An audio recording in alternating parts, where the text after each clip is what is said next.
piece. So, you know, those are all those considerations that I get into, but there's so many considerations that are not just for or against. It's this whole landscape of choices that are going on, whether we do something or not. Although, you know, Chair makes a good point. It makes a good argument for having the Economic Development Fund, so that we can, in a sense, expand and grow our tourism benefits up here. So there's really no risk associated with us supporting the amendment, correct? Oh, there's no, the amendment is in the bill. The bill in its entirety, and it's a very, it's a couple hundred page bill. Right. And this one page is an amendment that's current, and the whole thing will go to the Senate, to the House, and they'll take it all apart and put it back together. Hey, Larry, do you want to add anything? I mean, it's going to be in your court now. Just one thing. There's going to be, hopefully, Karen, a letter to the editor. I want to know what people think. I'm a state representative. I represent you. And my opinions are, frankly, not important here. I think it's more important that I hear from people in the district. If you want me to support this, if you want me to support gambling, I will.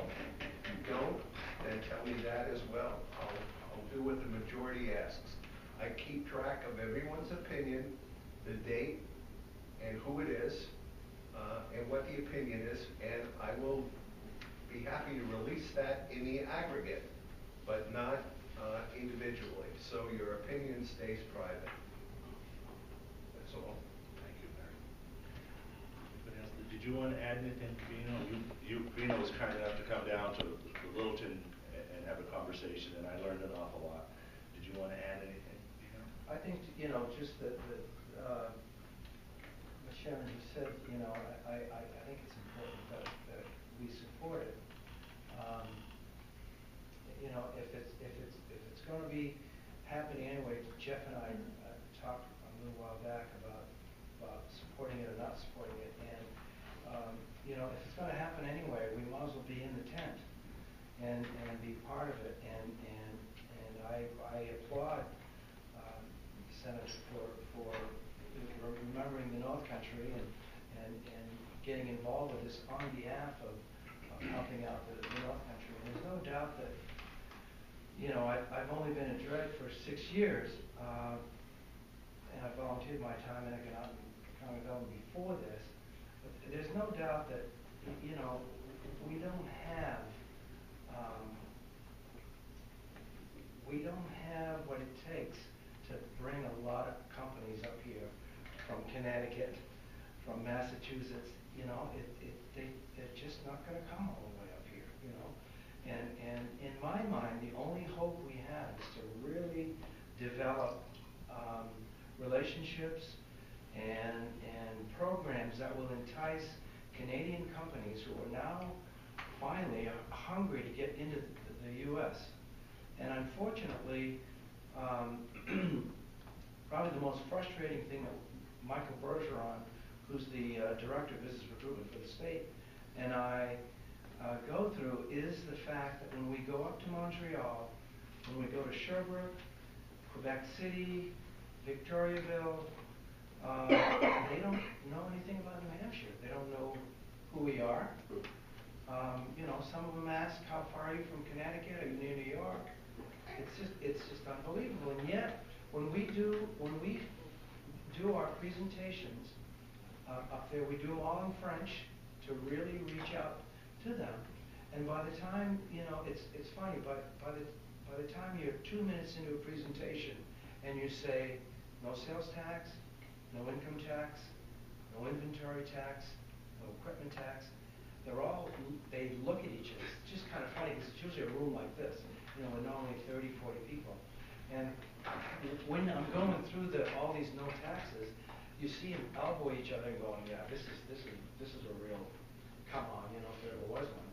And then by the time we finish, the hands go up immediately and they say, about this no sales tax thing, is that just like a come on for 3 months maybe, and then you charge us a sales tax?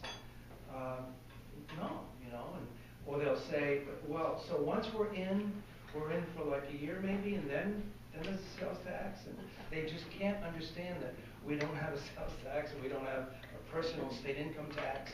It's just foreign to them. Their sales tax is 15.5%. You know, so I really feel that you know, we need to put a lot more effort. You know, some folks in the past have said, well, Senator Gallus at one point said, we need a Peace Development Authority like they have done in Portsmouth. That will bring jobs here, you know. Well, that's a good point, but I still think that, you know, we already have, you know, an area that would support a lot of jobs. We've lost Ethan Allen, we've lost Tillotson, we've lost the Balsams, Groveton Papers. I mean, we've got plenty of people here, and we've got some space. It doesn't always show quite well, and that's why I mentioned to the senator, and I'm glad that Jim brought it up as well, you know, that we need, if this money could, some of this money could be spent to upgrade the buildings that are here, like Mr. Tillotson's building, the old MMI building, the old paper mill in Groveton.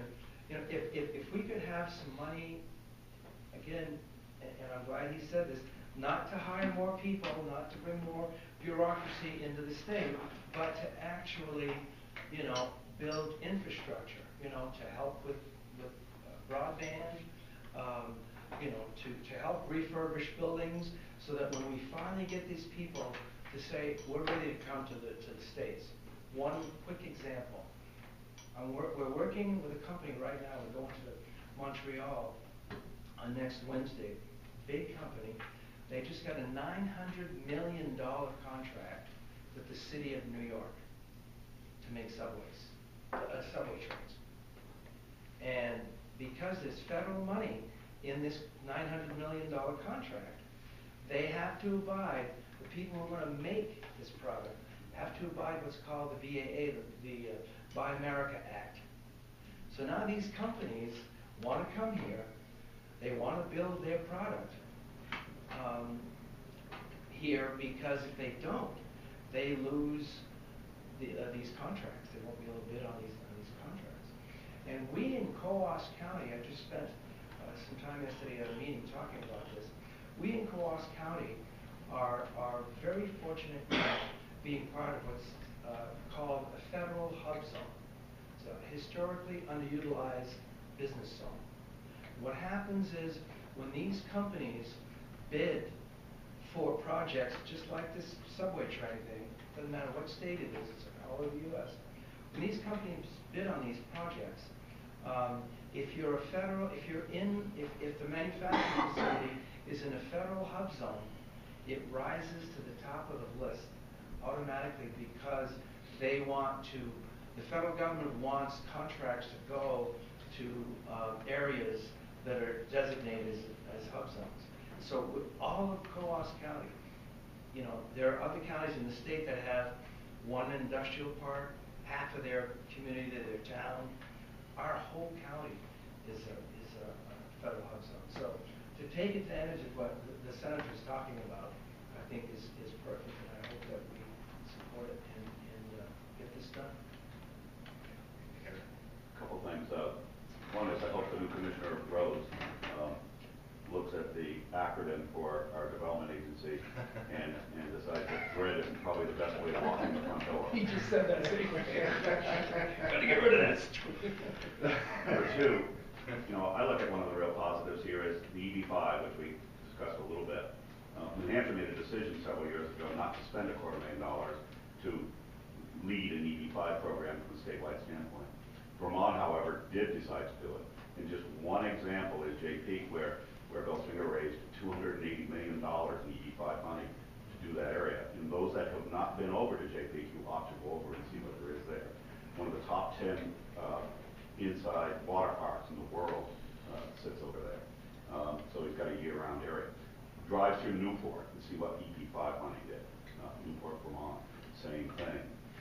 So if some of this money could be used to start a marriage program that like an EB-5, I think would be awesome. The governor of Vermont, for instance, 3 weeks ago was in Florida pitching EB-5 to foreign investors. And it's a marriage between the private sector and the public, and that's how EB-5 works the best. It's a difficult program to administer on an individual basis, but when you get the public sector, the state government involved, it isn't. The EB-5, for those of you that don't know, is for $500,000 you buy a green card, and it's a foreign investment, and they invest in your project, and all they want to do is live in Florida. So, contrary to what people think is that they come over and go to build a house over to JP, that's not true. They don't live at JP. They live somewhere else in the United States. So, you know, we can say that buying green cards isn't a good idea, but we give away a lot of education and stuff without anybody buying anything in this country from foreign people. Yes, Julie. All this, talk about Canadian companies and manufacturing and all these jobs and things like that. I just wonder why we're not investing in the local people. And this place is so far away. Transportation is ridiculous. If I was a company building trains, I would not want the transportation that has to come down Route 3. I mean, I drive Route 3 every week to deliver local produce.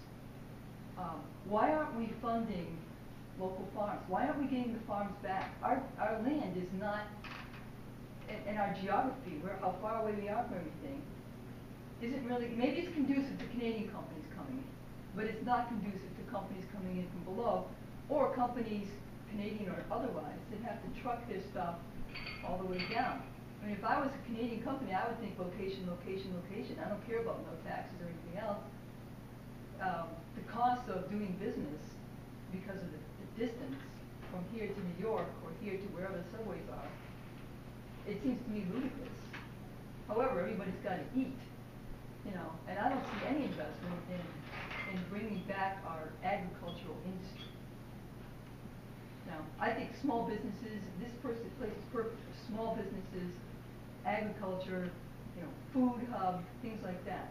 The transportation to go from here to Boston with a truckload of food is completely different than it is to go from here to New York with a bunch of train cars. Especially if it's eggs. Yeah, absolutely. Yeah, if I may just say, I don't think it has to be an either or. No, I just see no focus whatsoever in Right. ag. I think the senator's, You're right. Plan doesn't just go down one road. I think it certainly can help local growers, local businesses. There's no doubt that, at least I can tell you with Dred, our priority is the existing businesses. I spend 60% of my time working with businesses who are already here. And just a quick point about why here instead of somewhere else. In this case, this company would use rail. We would have to bring rail closer into the industrial park in Cobra. It's already there in Groveton, and they're going to need to bring what works, but it boils down to just a flat base of a car. Then they build it up from there. But we have one advantage. That would be perfect. Right. We have one advantage finally, because we hardly ever have advantages, it seems like, to bring companies up here. We have a great advantage, especially, Colorado County, in this case, as far as these companies from Canada, is for whatever reason, and I'm going to say the figures as high as 85%. When they finally make up their minds, they want to expand beyond Canadian borders. For some reason, they don't want to go to New York. They don't want to go to Boston. They don't want to go to, with all due respect, to Manchester or Salem and those things. They're 9 times out of 10, one of the first things they say to us when they finally make up their minds about coming to the U.S. is, we'd like to be located within an hour from the border. Beautiful. And beautiful, exactly. For the first time, we've got a great advantage because you can't take him to Portsmouth, you can't take him to Manchester, Concord, the Lakes region. I mean, an hour from the Canadian border, is Berlin at the furthest, if you will, or Littleton. So from Littleton, Berlin north, that's where they want to locate. so. That's excellent. I And if think we that's can why we bring need rail to back, jump. Right. then we've got it. Right. And I'm, my point is moved. I just Yeah. want to add one thing to that, that the gaming bill, the three sources, one being transportation, so we want to talk about gas tax, but this would fund not as much as the gas tax, but a big chunk of that would go to that. And one of the first things that we're going to do is expand 93. And I said, well, and they always said, that's a North Country Way. I said, well, that's a long ways from here, but I am told that there are companies that, you know, it all happens gradually. And if you open up all this land in Manchester and other areas, that, you know, there is that opportunity. And people, you know, we have to look around. What, about a third of our county is second home people? Mhm. Find Manchester, that area, Bedford even, right, you go on. Increasingly unlivable, and they want a little bit of elbow room. And you know, so I mean, so there is some of that benefit as well, but transportation would get addressed, and certainly some of that money would either be freed up or come to the North Country to improve our roads, with or without the gas tax. So, you know, I think then the three prongs are highways, bridges, higher education, and North Country economic development. And there's a few other little sources, addiction, gaming, you know, putting some money into those programs today. Today, I'm told if you call the poison control, you know, we don't fund it anymore. I mean, there's all these things that are just shocking when you sort of dig into it that aren't being funded. But so some of that would be addressed through that as well. Oh, Rick. Oh, yes. I guess I've got a couple of concerns and a couple of comments. Number one, it's been raised here already, the oversight of this money. Because if we look at our education funding crisis in the state that we should not have, what was promised to us in '64 to be funded by the megabucks. You know, you and I've had this discussion. Yeah. You know, at that time, it was 75 cents of every dollar for education, and now it's down to 35 cents, and half of that goes to the Department of Education. You know, the other half goes not just to the schools, the university system, technical institutes, state library. So, you know, that has been rated quite heavily by everybody. So my concern would be, you know, are we creating another bureaucracy similar to that? I'm sure that being aware of it, we'll try to have oversight of that. So I'd have to look at that before I would even consider supporting that. I do like the idea, and I do like what you're saying, so, you know, Larry and his fellow representatives would be the ones that probably meet those fears. And the second thing, I guess, that I would like to bring up that hasn't been brought up, and for some reason doesn't get brought up very often, is that this three-member commission is North Country residents, and I support that. However, it seems like whenever a commission is established in Colas County, at least a third or half of it or more comes from, and yes, I will use this word, the divided county, or Berlin. You mentioned the women's prison in Berlin. Well, if we look at things totally, state prison, federal prison, biomass plant, Jericho Park, I mean, the list goes on, and yet no one can present to me a good, solid list of what's been done on this side of the valley. And I think that that's a concern that's being overlooked by Berlin, and probably rightfully so.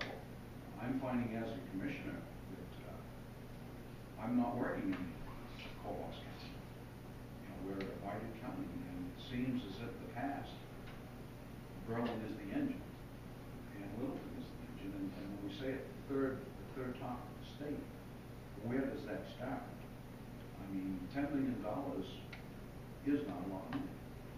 And when you start dividing it up amongst the whole county, you know, it doesn't appear to me that we're going to accomplish very much of what we talked about here this morning. So my concern would be that, you know, yes, let's be vague, but in being vague, you need some solid plans or, you know, to move forward. So that's just my perception. No, you raised some really good points, and believe me, I'm very attuned to. We did our tour of the North Country with the legislators. I think we hit 8 towns, and we managed to add 50 towns, and we didn't stop there.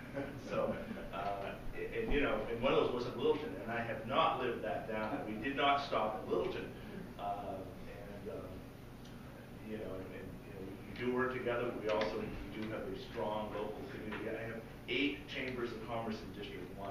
You know, many of mine don't have any chambers of commerce in their districts. So I hear exactly what you're saying.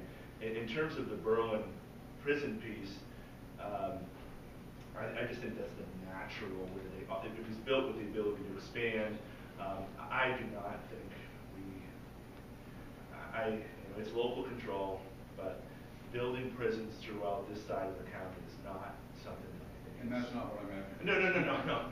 No. I find it's an easy thing to go after and say, well, you know, if you want this, Amherst, I'm very happy to have you have it, and then it always comes down, well, you can have it, we'll give it to you. But I hear what you're saying, and that's certainly, you know, because I mean, look what I just talked today, the CT project. That's been in the works for a long, long time. It's a great project. It just happens to be in the school that I went to, but it's nothing to do with that. But none of those things on the list, with the exception of the rest areas, the Colebrook area. And we know that this is an area that has needs, and Ropeton has serious. I mean, that's not lost on anybody. But I know what you're saying, and you know, this group, these 3 people are going to have an enormous amount of power. Whether that's the right decision or the wrong decision, Larry will determine. Should it be elected officials? You get a different set of problems. You know, we're answerable, but then it's a political process, and they are not answerable. Will they come up with better decisions? I don't know. I don't always agree with that, but you know, that's in some ways that's where this direction was to go. It wasn't my first choice, but maybe it's a better choice. But the fact that they're going to make a decision, have a meeting in Coos County, in the North Country, I should say, and there'll be North Country people, to me, that's a better situation than what it was before, which was there was no one in charge. It was going to be done through Dred, and presumably the commissioner and the governor would say where it would go. And you know, so and that's not always bad either, because you know the governor is going to want to make these things be something that you can cut a ribbon in front of and have it be productive and help. You know, it's a political process. I'm not against that. I think that's the way our democracy is formed, but it's not perfect. I just got a comment. I mean, being involved on some of this bureaucratic things, obviously a small scale, and I understand the concept of being vague or flexible. I just have a question of you. It's kind of a pointed question. By all means, I am going to quote you and hold you to it. I mean, where do you stand? I mean, you alluded to, you know, we have to be vague and flexible, and we've talked about structure, you know, getting our infrastructure solid to entice other businesses from either down below or up from our Canada neighbors. But where do you stand, number one, on the issues of what we need to do and where we're going to go, and who's going to be driving this ship? In terms of the Economic Development Fund? Absolutely. Well, I put myself out of the driver's seat reluctantly, because what I originally proposed was Council from District 1 or designee, Senator from District 1 or designee, House member, County Commissioner from Coos County, you know, chosen by the commissioners. A very heavily political process. So I'm a former civics teacher. I believe in politics. I believe in government and democracy. And I think that group working together, and there's an Economic Development Voice Chamber, various others. There's some complications that, you know, putting elected officials in and then awarding that there creates some conflict issues. I think people weren't saying this, but I think overtly they were saying, if this is viewed as a political clubs being shipped around, go on North Country, we're not going to get that support. And what you're always worried about is they're going to change this to say, let's